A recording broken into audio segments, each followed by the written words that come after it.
Welcome back everyone to World of Tanks with Black Nike. Today a new video in a series of medium tank madness. Don't know how many it is already. I keep giving them different names and stuff every time, a little bit more titles, but these are some replays from my own database. We're starting off on Stepits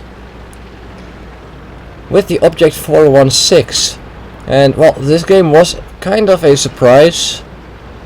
I didn't really start with blaming anyone for anything that's happening, for except that Lo is actually going to the wrong side, but we'll see him again later with some useful help. But on the other side, they're actually going with quite all the heavies that are left to defend the other side, the western flank, and that ain't really a bad thing. For this map, the heavy tanks should be going that way to make sure you can win. What's actually a surprise is that there's a medium tank on that flank. A Type 59 went there, and oh dear, we're already being capped? Oh yeah, hold on a second. I wasn't mistaken that I am going this way for no reason. And I think nothing's being spotted, and oh, they're spotted. A little bit late of reaction for myself, but I wasn't being shot at anyway, so that's the first kill, and many more to come. And it seems our friend the Comet has given up on capping, because well, he knew he would just be shot at by me. But instead of capping, he's going inside of my proximity spotting range. I dunk actually my shot on his gun mantlet. I'm being hit in return twice, although one didn't do any damage. I put a bad shot in towards those Centurions. But yeah, well, there's a Tiger advancing though, as you can see, who is not being stopped at all. And right when the Centurion starts moving forward, I put a shot in on him. Comet puts one into me, but well, this was a kind of a surprise to me. Tiger 1 going full head-on rush towards me. And I couldn't win this, except with the help that's now behind me. Tiger easily being outturned, and it's now a 2-on-2 battle, where we started as a 3-on-2.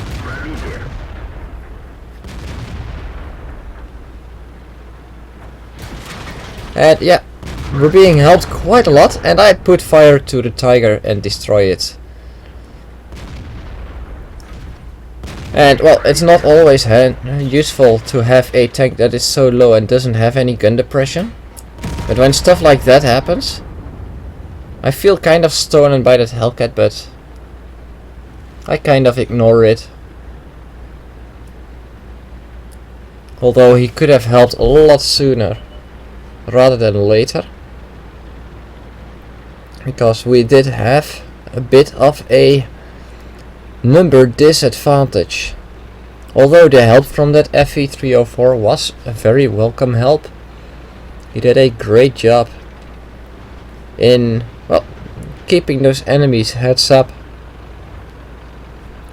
and distracting them whenever possible. With a, well, a low damage roll, for him actually a normal damage roll. Super Pershing is put to fire by the 1375, and he's finished by the 1375 too. No chance of survival. Shit. Oh, I'm being spotted. Artie actually spotted me. But he's already dead. Never mind then. Only one tank remains. He was last seen at E2. Can we get him? He should still be there. Well, actually, if he's still there, Lewis should have spotted him already. But I still make a run to go towards E2, E1. Do not spot him, so I want to go behind take the shortcut. And right when I wanted to shoot him, he tracks me. Well, we still get to finish him off in time. So the results of that battle were a lot of ribbons, a fire for effect, a spotter, arsonist actually too, a bruiser, a mastery badge first class. So it wasn't really that bad. And if we take a look at the further stats, on top with damage dealt and experience earned, although 1375 did a very good job with almost 2500 damage and just a little less experience than I had earned.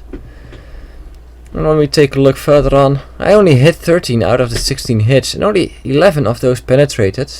And one of those non-penetrating hits was on the Panther. So that was the first game, which was actually pretty nice. And coming from the Russians, we're going now to German. Another replay I played, well, actually the same day as I'm recording it in this video, and it's in my Indian Panzer, and I don't recognize the map, or actually I can't come up with a map name anymore. But 87 already says I can take off rust from T9. Well, tier 9 means by that probably. But this game actually, he probably will not come up against that many tier 9 tanks, because there's only 3 tier 9 tanks in this game. And one of those is artillery. Well, 3 enemy tier 9 tanks in this game. Take a little bit the wrong route there, which means I have to let that AMX 1390 be on its own. And well, he probably wouldn't expect what was going to happen here anyway. I dunk my shot, and then the 1390 from the enemy team comes around. Get into the dip with behind my rear end just in time to bounce a second shot from his clip. And there I bounced another one. Well, the last one he gets in, but I get a shot in right before he gets to leave, and the Tiger P, which came right after me, finished him off. 271, I thought he was in capability of actually spotting me there. So, barely keeping up with the battle messages, or actually with the battle there. Let me take a shot at him first. It went pretty fast and I took out 2 light tanks. Right, now I'm wondering, what's he behind? Oh, he's behind, oh damn, that was a rock. At 80-15, he's a surprise. He's totally ignoring me, going straight through the middle, with no one to oppose him. And suddenly he starts turning. I thought, oh, he's seen me, he didn't want to get shot in the side. Well, he still gets shot in the side. And what the fuck just happened? Oh well, he's dead. He crashed, I didn't get any kill for it. Yeah, actually kind of committed suicide. And at 271 we're going to see a lot of him. He's up against the King Tiger there. He should be losing that battle. Although that T28 probably helps him out. Yeah, T28 destroys the Tiger too. I didn't recognize that earlier. But yeah, that T71 is going to be a pain in the ass. Especially for our artillery. I was not happy about it. Right now I do not spot the problem yet. And yeah, now I spot the problem. Artillery is pointing it out too. And well, I don't say affirmative, but I do get to take up a sniping position where I am able to take out the T-71. And well, he's lucky he stopped there just in time, and my shell flew high. My second shell just missed again, and with those 2 shells I should have been able to finish him off, but things weren't looking up to me, and AMX 5120 has to go instead of me finishing him off. Because, well, the other artillery was still there, was still alive, and is still unspotted. Artillery did move a little bit out of the area, so Well, and I stopped for a moment to apologize to our artillery for not hitting that T-71. And that was a insignificant damage roll. Okay, artillery is something I do not worry about then.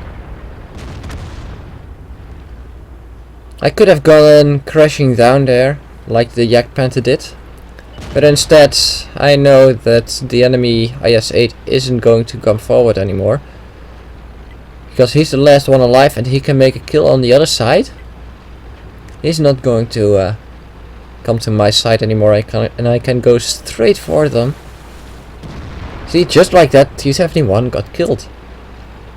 That's another one shot for the IS-8. This game, although less intense than the last game, was one of the matches I do not get often in this tank. E-75 actually bounced the IS-8, but I do reload a lot faster than an E-75, and I finish off the IS-8, finishing this game with just under 2400 damage done. And well, I did get a bruiser and some other ribbon, and a mastery badge 2nd class. And as you can see, I almost finished one part of the medium tank mission. When we get to the stats, I got, well, 2nd in damage done of the team, 1st in experience earned, and I actually only hit 12 out of 18 shots, and one even bounced something. Yeah, I bounced on the 80-50, so I hope you guys enjoyed this video, and I'll see you next time.